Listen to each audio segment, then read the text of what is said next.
आज था WWE Friday night SmackDown का एपिसोड जो एंड हो गया है और शो पर बहुत ही बड़ा बवाल देखने को मिला। CM पंक, रोमन रेंस और सेथ फ्रीकिंग रोलिंस के बीच, क्योंकि इन तीनों सुपरस्टारों के बीच बहुत ही बड़ी ब्रोल देखने को मिली, जिसके बारे में हम बात करेंगे और बात करेंगे फुल डिटेल में आज हुए WWE फ्राइडे नाइट स्मैकडाउन के एपिसोड के बारे में। तो शो की शुरुआत देखने को मिलती है सबसे पहले रैंडी ओटन की तरफ से।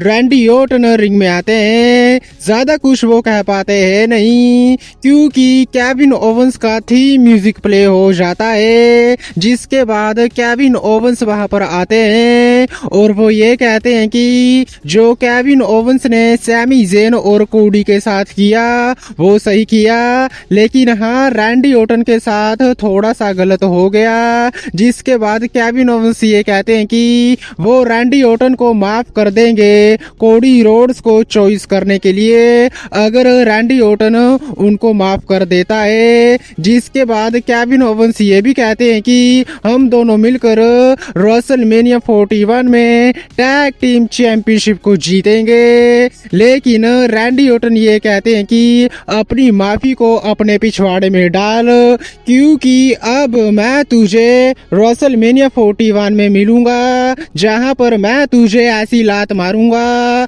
जो WWE फैंस हमेशा ही याद रखेंगे। और सिंगल मैच के लिए रैंडी ओटन चैलेंज कर देते हैं केविन ओवंस को। जिसके बाद WWE वालों ने भी ऑफिशियल कर दिया है Kevin Owens versus Randy Orton के मैच को रेसलमेनिया 41 के लिए। लेकिन इसके बाद डेमियन प्रीस्ट और Jimmy Uso versus Drew McIntyre और शिनसुके नाकामुरा के बीच टैग टीम मैच देखने को मिलता है। बात करें इस मैच के बारे में तो ठीक ठाक सा ये मैच रहा और इन दी एंड डेमियन प्रीस्ट अपना फिनिशर लगा देते हैं नाकामुरा के ऊपर और पिन करके इस मैच को जीत लेते हैं डेमियन प्रीस्ट और जिमी ऊसो। लेकिन मैच के बाद ड्रू मैकिंटायर एक बार फिर से ब्रूटल वे में अटैक करना शुरू कर देते हैं डेमियन प्रीस्ट के ऊपर और क्लेमोर किक लगाकर ड्रू मैकिंटायर ने एक बार फिर से डिस्ट्रॉय कर दिया डेमियन प्रीस्ट को। लेकिन इसके बाद ब्रॉन स्ट्रोमन वर्सेस जैकब फाटू के बीच सिंगल मैच देखने को मिलता है। बात करें मैच के बारे में तो मैच में हर बार की तरह दोनों की तरफ से हमें तबाही देखने को मिलती है और मैच में कहीं ना कहीं कंट्रोल आ जाता है ब्रॉन स्ट्रोमन के पास।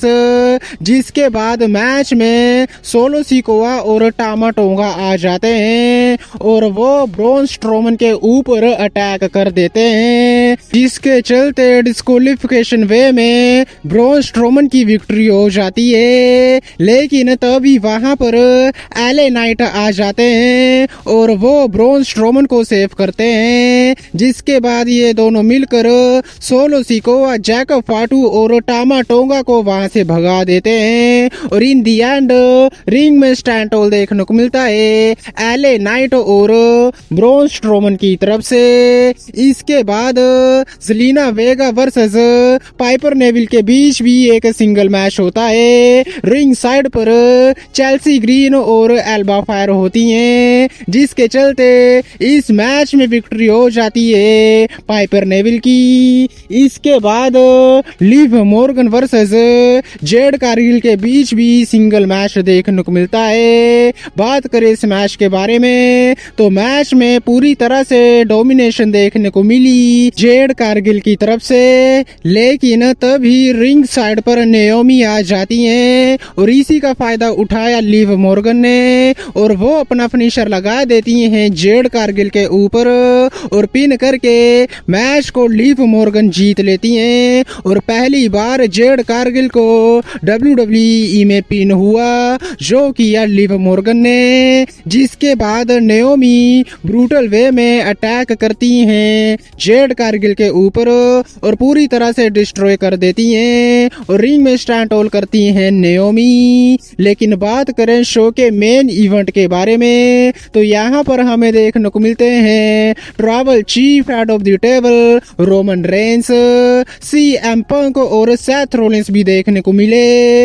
लेकिन सबसे पहले आते हैं रोमन रेंस, जहां पर वो अपने आप को सबसे पहले एक्नॉलेज करने के लिए कहते हैं और रोमन रेंस ये कहते हैं कि सीएम पंक के बारे में खैर हम फिर बात करेंगे, पहले बात करते हैं सेथ रोलिंस के बारे में, क्योंकि सेथ रोलिंस ने रॉयल रंबल में मुझे मारने की कोशिश की, इसीलिए मंडे नाइट रो के एपिसोड पर मैंने भी उसे मारने की कोशिश की और बहुत ही लंबे समय के बाद मैं स्मैकडाउन के एपिसोड पर आया हूँ, तो मैं अपना पूरा समय लेने वाला हूँ और अगर किसी में दम है बाहर निकल कर आए और मुझे कन्फ्रंट करे। जिसके बाद सेथ फ्रीकिंग रोलिंस वहां पर आते हैं और वो रोमन रेंस को ये कहते हैं कि अगर रोमन रेंस वहां पर नहीं आता तो वो सीएम पंक का करियर हमेशा हमेशा के लिए खत्म कर देते।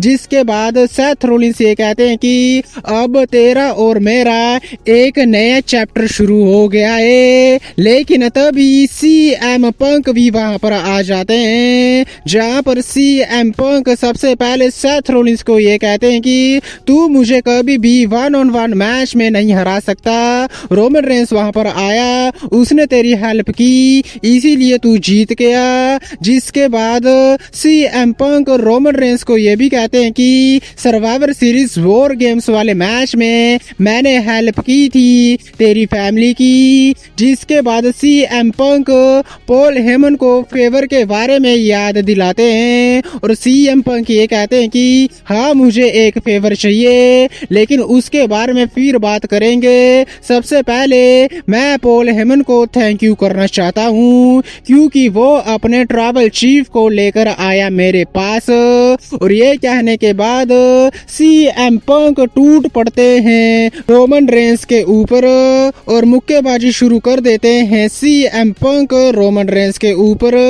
लेकिन तभी सेथ रोलिंस भी मारना शुरू कर देते हैं सीएम पंक को। जिसके बाद रोमन रेंस, सीएम पंक और सेथ रोलिंस दोनों को मारना शुरू करते हैं और इन तीनों सुपरस्टारों के बीच हमें बहुत ही बड़ी ब्रोल देखने को मिलती है। सिक्योरिटी गार्ड्स वहां पर आते हैं, तीनों को सेपरेट करते हैं। जिसके बाद सीएम पंक रसलमेनिया साइन की तरफ पॉइंट करते हैं, लेकिन ब्रोल कंटिन्यू रहती है। जिसके बाद रोमन रेंस स्टील स्टेप्स के साथ सेथ रोलिंस और सीएम पंक को बचा देते हैं। जिसके बाद रोमन रेंस भी रेसलमेनिया के साइन की तरफ पॉइंट करते हैं और अब डेफिनेटली इन तीनों सुपरस्टारों के बीच हमें ट्रिपल थ्रेट मैच देखने को मिलेगा रेसलमेनिया 41 में और इन तीनों की ब्रोल के साथ एंड हो जाता है स्मैकडाउन का एपिसोड,